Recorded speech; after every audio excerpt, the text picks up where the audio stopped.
Voici comment automatiser la recherche et l'envoi d'emails aux prospects de A à Z.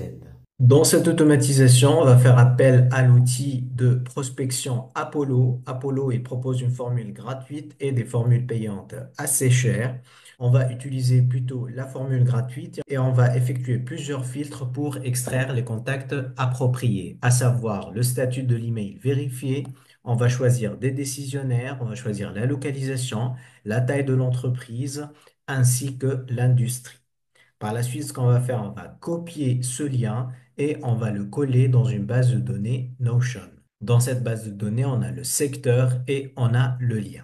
Donc, cette automatisation, elle est déclenchée à chaque fois qu'on ajoute une nouvelle ligne à la base de données Notion.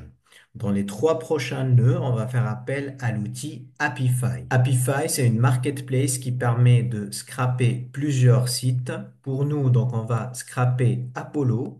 Donc, on va faire appel à Apollo Scraper qui permet de scraper 1000 leads pour 1,2 $. À savoir que avec la formule gratuite de Apify, on a 5 $ par mois.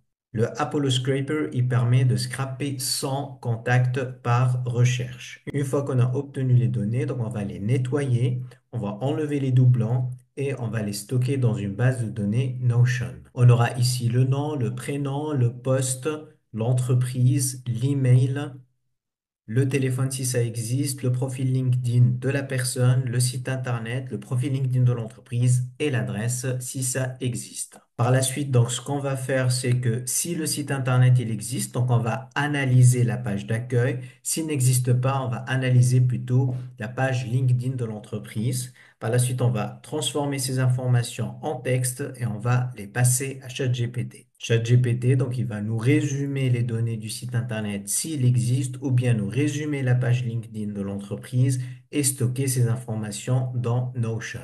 Donc là, on a 92 sites internet qui ont été analysés et 8 pages LinkedIn. Si on retourne ici, donc on voit les résumés des sites internet. On voit également de temps en temps les résumés des pages LinkedIn comme ici, par exemple. Maintenant, ce qu'on va faire, c'est que on va utiliser un agent IA qui va nous rédiger le mail. Il va se baser sur le résumé du site internet ou le résumé de la page LinkedIn, ainsi qu'un document qui contient nos offres et notre public cible. Une fois que c'est fait, il va stocker ces informations dans Notion. Donc là, on a les emails de l'agent IA. Ce qu'on pourrait faire avec ces emails, c'est de les adapter selon ce qu'on veut. Et par la suite, si l'email il est prêt à l'envoi, on va remplir cette colonne envoi par OK, Go ou n'importe quoi. Donc là, on a mis un filtre pour à chaque fois que la colonne envoi, elle n'est pas vide.